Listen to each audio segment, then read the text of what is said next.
Many thanks for joining us right in Lookup Weekend. Today being the 23rd day of March 2024, we have a lot for you. But first, here are top stories tonight.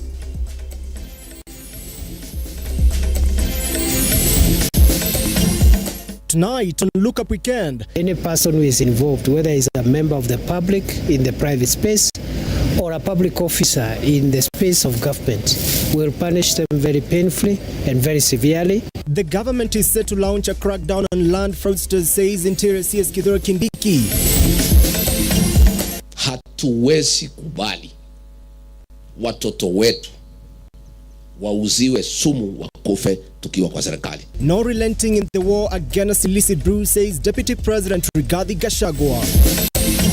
And if there is anybody trying to mislead or to get anything that resembles fertilizer in the market, then that person will be dealt with within the provisions of the law. The government has launched investigations into the fake fertilizer scandal as it reassures farmers of subsidy fertilizer distribution.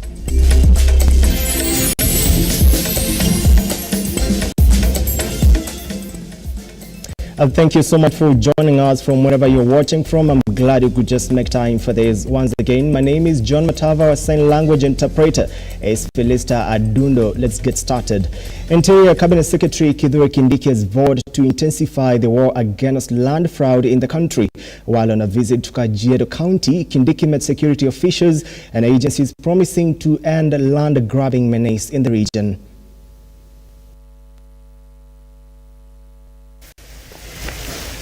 On his routine official tour across the country, Internal Security CS Kindiki landed in Kajiado on Saturday as he issued a stern warning to land grabbers with an impromptu notice that time to call off the unscrupulous business was long gone. We have the land issue, many of issues around land fraud in this county, especially Kitengela, Isinya, Kiserian, Rongai area, but also in other parts of the county. And we are going to crack down on land fraud. And any person who is involved, whether he's a member of the public in the private space or a public officer in the space of government, will punish them very painfully and very severely, because they are undermining the economy of this county and this country. They are frustrating people who are genuine landowners by, in some cases, issuing fraudulent title deeds. CS Kindiki met the security chiefs in the area led by Area County Commissioner James Tari, among other security organs, promising to fast-track land fraud, especially in the region, as he installed the Kajiado County Security and Intelligence Squad. Then we also have the problem of people who have encroached the property of other people, private people, and also others who have encroached public land. We are going to flush out all of them, and we will not shy away evicting anybody, and we will not listen to all manner of stories about how long somebody has lived somewhere. How does living somewhere which does not belong to you entitle you to harass property owners? And there are other people pretending they own property here, but the titles they have are fraudulent titles, irregular titles. We also crack down on them.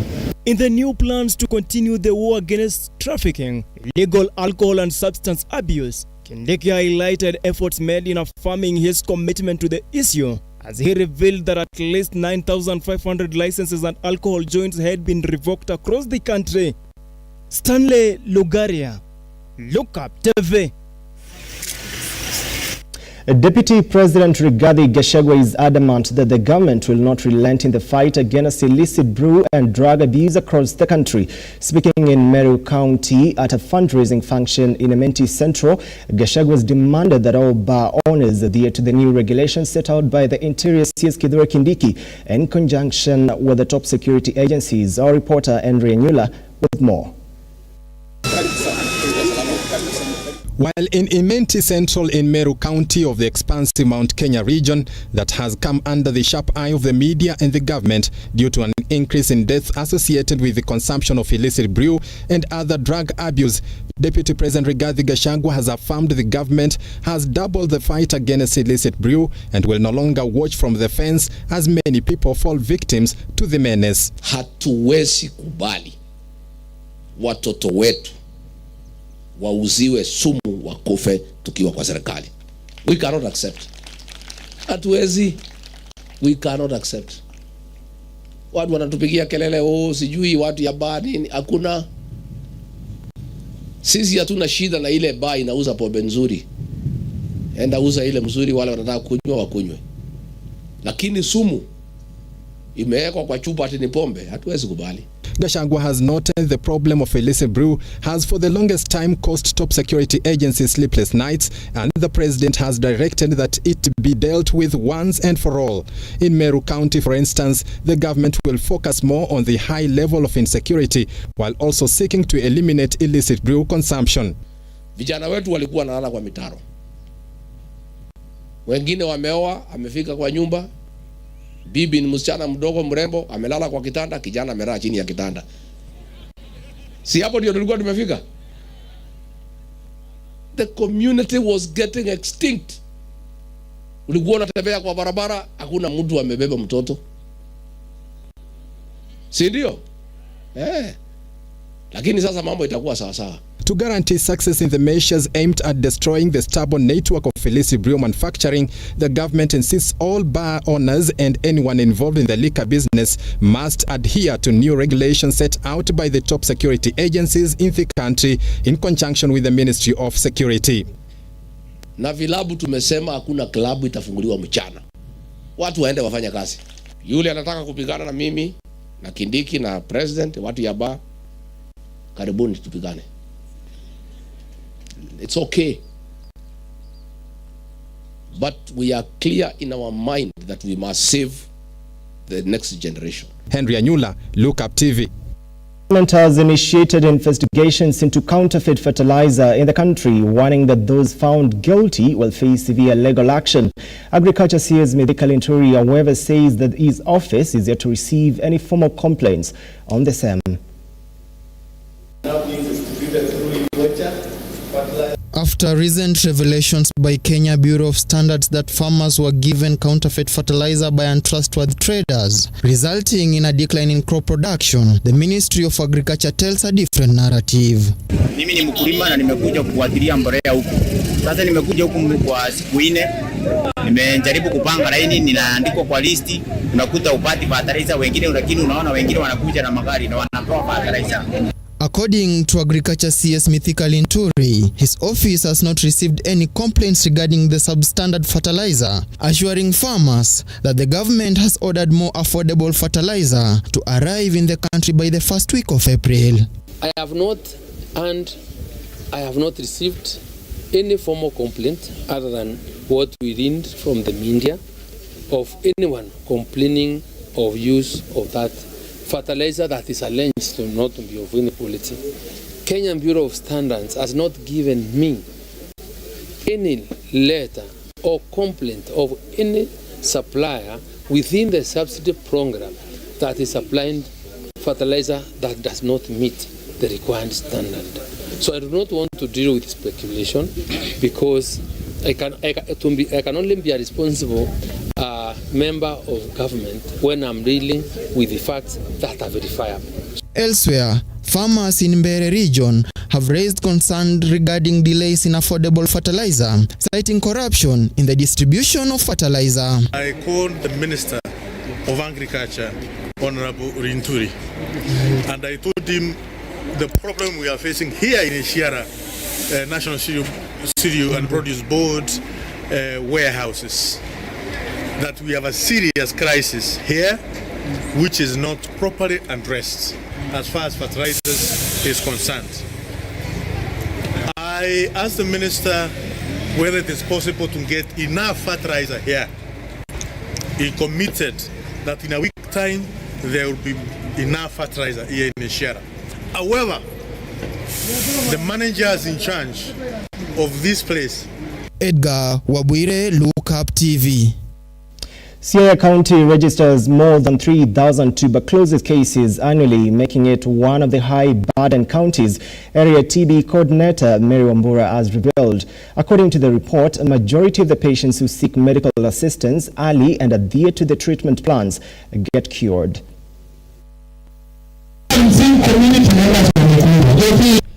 Speaking at Ukwala Public Grounds during the World TB Day celebrations, TB coordinator Mary Wambura said the cure rate in Siaya stands at 92%, adding that the county government, in partnership with the national government and other stakeholders, have put in place measures to ensure that no one dies of TB.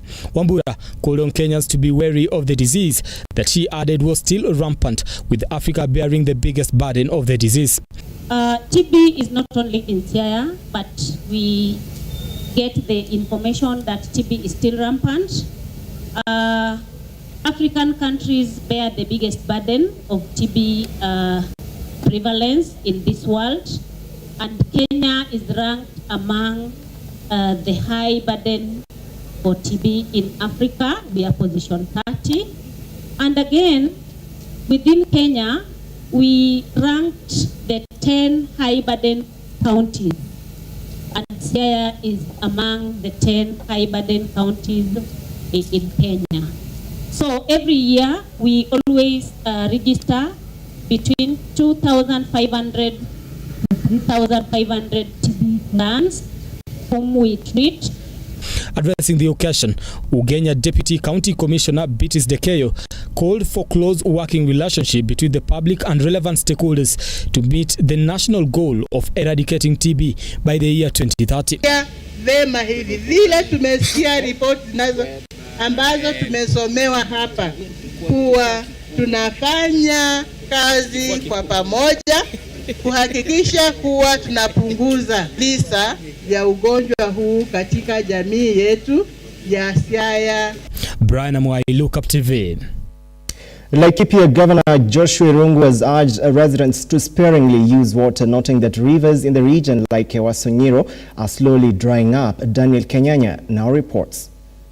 Residents living along the banks of the Wasonyiro River have been cautioned against misusing water, especially in irrigating their crop. Addressing residents, Laikipia Governor Joshua Irungu noted that the rivers were rapidly drying up. Kwamba sisi maji inafugiwa kule inalima kwanza. Inafaa kujulikana ya kwanza, the first priority even in the Water Act 2016.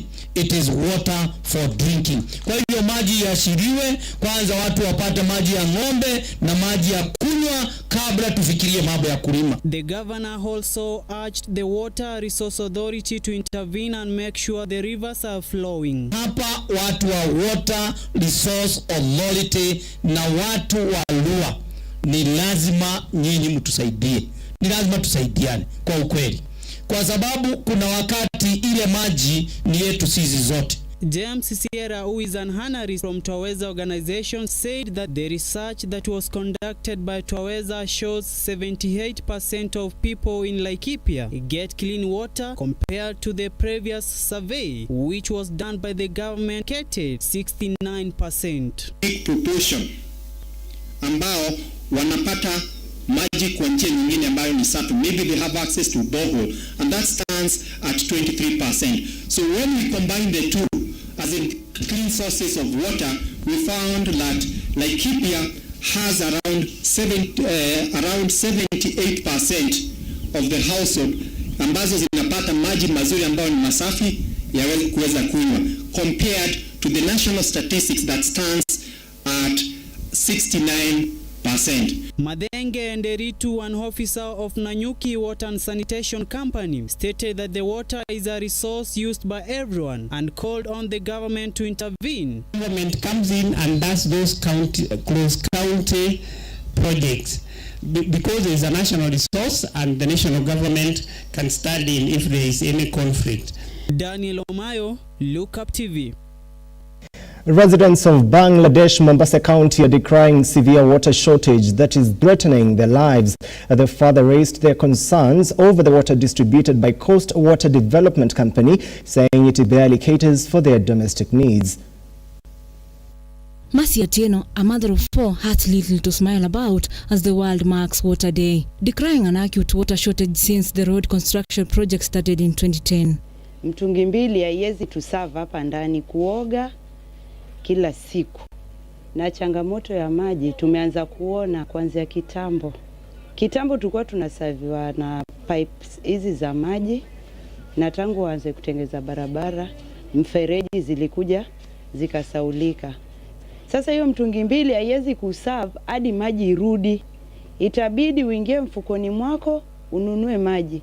Hiyo gari moja inafaa iserve watu wote wa Bangladesh. With the devastation, Mercy explains how political leaders have been promising to solve their water shortage problem, but after being elected, they end up disappearing, leaving residents in anguish. Naidi watu wanaleta tanks ziko sawa zenye wameleta, lakini hatuoni chenye inatusaidia nayo sisi kama wananchi. Ziko tu hapo kama mfano. Jua waleti maji, hawaeki maji hapo ituserve sisi. Wote wameahidi maji. Juu sana sana sisi raia tunalia maji. Director of Coast Water Works Development Agency Mohamed Mwahima has indicated that climate change, damaged pipe and old infrastructure that have not been repaired contribute to the water shortage being experienced. Tumepata big challenge kusema ule kweli kulingana na maji na hii mambo ya environmental change, climate change. Hizi political interference ndio zinaleta shida. Mwahima has called for cooperation between all stakeholders to ensure equal water distribution among residents. Sisi kitu tunataka ni county government cooperate na Coast Water ili kuhakikisha wakikubaliana na kuweka zile policy vile zinavyotakikana maji ifike kwa mwananchi. You're watching Look Up Weekend at exactly 16 minutes past 9 p.m. We are off for a break. We'll be coming back with more news for you. Stick around.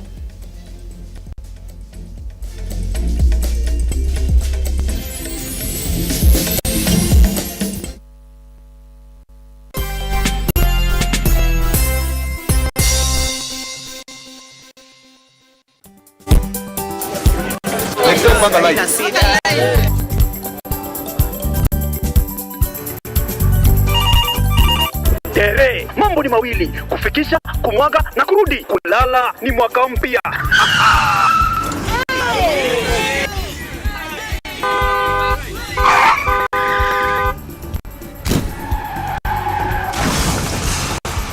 Bua muka we mse. Ni mbaya. Wewe kwani vile dereva anaendesha gari vibaya? Lazima tususe. Anaendesha gari na kwa simu the whole time hata angalia barabara.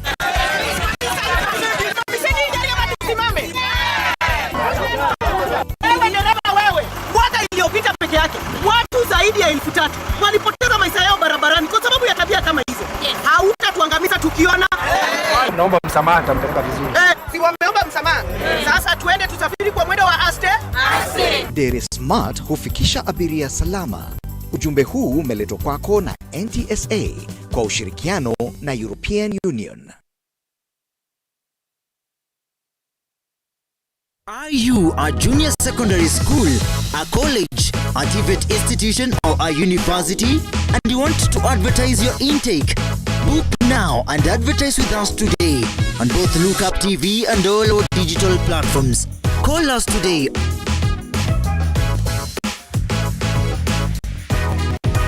or email us on sales@lookuptv.co.ke.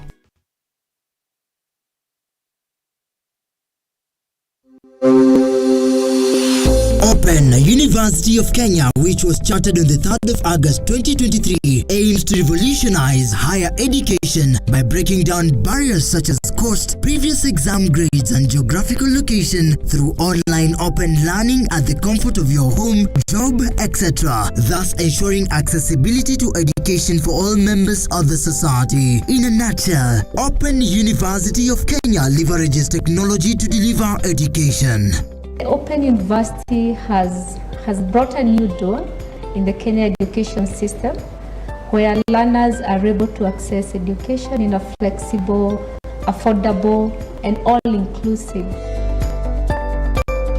Intakes ongoing for May and September. For more information, call us on 0202000211 or 0202000212 or email us at info@ouk.ac.ke.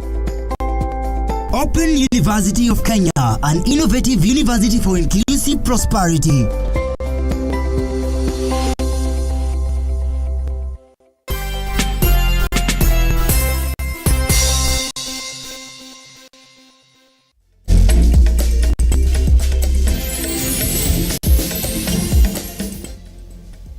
Welcome back, and thank you so much for staying with us. You can engage us on our socials at Lookuptv, and of course let us know where you're watching from. The Ministry of Mining and Marine Affairs has issued a warning to close all illegal mining sites in the countrywide in efforts to streamline the sector. Speaking in Athi River, Cabinet Secretary Salim Voria said that both local and international investors have been operating without mining licenses contrary to the law. Shamila Baraza now reports. Significant changes are underway in the mining sector as all mining sites that have been flouting laws and environmental regulations are expected to face legal actions. Speaking during the launch of artisanal miners cooperatives, Cabinet Secretary Salim indicated that many local and international investors have been operating without licenses contrary to the law. Tunajua kuna wanabiashara wengine wakubwa ambao wamezoea kuchimba madini bila kutafuta leseni na bila kulipa kodi ya aina yoyote. Na nimeagiza sehemu zote za nchi wale wanafanya illegal mining, hizo mining sites zifungwe. Salim also said that no one should be allowed to conduct mining activities without following the required procedure, while noting that the newly miners cooperatives will be given license by the county mining committee, adding that those who will go against the government's directives will face the law. Taruhusiwa mtu yoyote kufanya uchimbaji madini, kufanya mambo ya kwari bila kupata leseni ya serikali. Na kwa sababu nyinyi mko katika cooperative, yenu ni rahisi kwa sababu tayari zile artisanal mining committees watawasajili wawapatie permit. He further said that the ministry has been able to identify at least 960 different deposits of minerals countrywide and at least 1 million Kenyans working in mining sites and quarries, adding that mining police officers will be deployed across the country to enforce the new reforms. Metambua hii nchi yetu ni nchi tajiri sana. Kwa sababu wakati tuliangalia ramani ya Kenya na tukapitisha ndege na vifaa vingine, tuligundua katika kila county kuna madini kadhaa. Shamila Baraza, Lookuptv. Residents of Kameo in Machakos County today held protests claiming that a well-known mogul is standing in their way of a road expansion plan. They're now calling on the authorities to reclaim the said piece of land and proceed with the construction. Early Saturday morning, angry residents of Kameo, Machakos were up in arms over a cartel they claim is preventing an initiation of a road expansion project run by the county government in the area. So na barabara tulikubaliana lazima usonge. Na kwa hivyo kuanzia hiyo siku kuna watu tayari wameguzwa na barabara, wamebomoa maduka, wengine wamebomoa fences za kwao. Lakini kuna familia moja ambao wanajifanya wanajipiga kifua, wanakataa maendeleo. According to residents, a land surveyor representing the county government surveyed the road and ordered the owners of the land along the side of the road to give a section of 3 meters on each sides to allow for the expansion of the road. Leo kwa sababu tunapima barabara, tulikuwa na county surveyor. Akapima barabara vizuri hiyo last week na kila mtu akaridhika na vile barabara imepimwa. Kwa sababu wao hawakuridhika, walitoka hapa wakaenda kwa DO. Walipoenda kwa DO wakasema hawajaridhika, DO akatuma another surveyor. Surveyor alipokuja akasema ataangalia. Roads and Transport's Cabinet Secretary in Machakos County, Rita Ndunge, has announced that they will take legal action against those found to be sabotaging government projects in the area. In addition, Rita's urged the residents of Machakos County to stop opposing development projects, saying that they are being implemented for the benefit of every resident. Naomba wananchi wakubali waletewe maendeleo mashinani na watu waondoe siasa kwa maendeleo. Pia ningetaka kushukuru wananchi wote wa Machakos County wenye wametii kuondoka kwa ahadi ya serikali mahali barabara zetu zitakazopitia.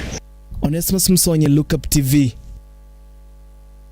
The government has allocated 15 million Kenyan shillings to boost security along the Maralal-Baragoi Road in Samburu County, a move that has been well received by area leaders, as Lona Ombuya now reports. Samburu leaders led by County Governor Latile Late have lauded the government for immediate response to keep residents safe from banditry attacks. The measures come in after Angata Nanyokie MCA was killed by bandits. Before they become a big problem. We've also had discussions with Waziri that is looking into resources with partners on how he can help us tarmac this A4 road because it's an international road. It goes all the way to Kitui. Political leaders from Tharaka-Nithi and Kitui counties have vowed to stop any move to construct the 200 billion high grand falls until conclusive public participation is done and communities living around the area are compensated. Governor Njuki and Senator Wambua demanding compensation commensurate to the value of the land at the current land prices. We must compensate our people at a rate that is commensurate to the highest price of land in Nairobi. Na compensation haitoshi compensation ya pesa peke yake. We want you to identify land for our Tharaka people who are going to move away.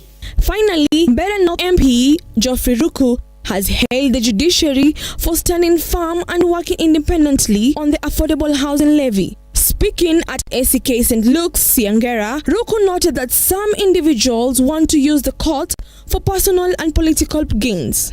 The Committee of Budget in Parliament and also many other committees of Parliament are putting money specifically so that they can go and get that money in different projects across the country.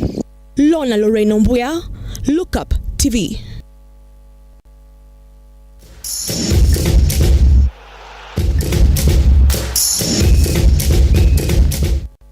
Time for some sporting action. The head of Athletics Integrity Unit, Brett Clothier, has praised Kenya for its bold steps in tackling doping while meeting government officials, athletics stakeholders and athletes training in Kaptagat, Elgeyo Marakwet County.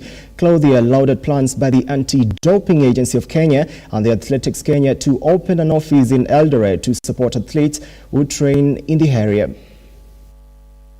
A number of anti-doping cases that have been uncovered by ADAK, that's the Anti-Doping Agency of Kenya, has also increased by nearly double, which is to be expected given the increased amount of testing. So this was really the missing piece of the puzzle in the past. The AIU had been testing at the very top level of athletes and uncovering doping, but we needed the support from the Anti-Doping Agency.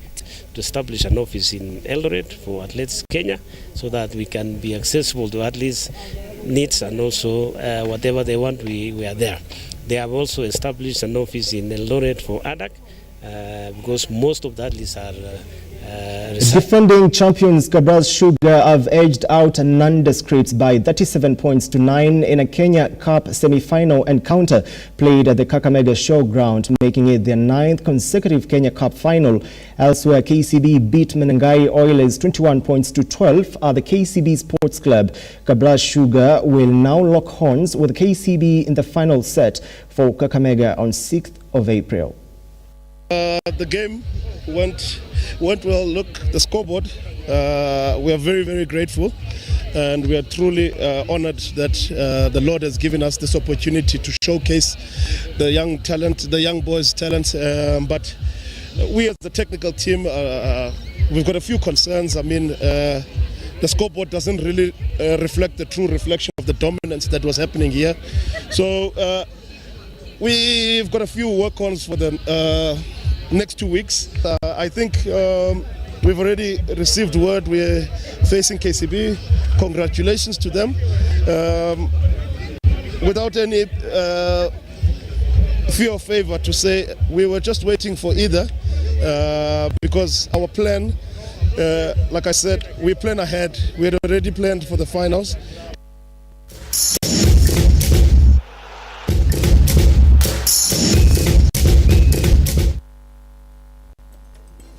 Many congratulations to the Kenyan team for winning 4-0 against Malawi. And of course, we call it a wrap right here on Lookup Weekend. Many thanks for watching from wherever you've been watching from. And those that made this bulletin a success, not forgetting my producer Nancy Nelima, my directors James Momanyi, Sean Luke and Jeremy Como. Good night for now. See you again tomorrow, same time, same place.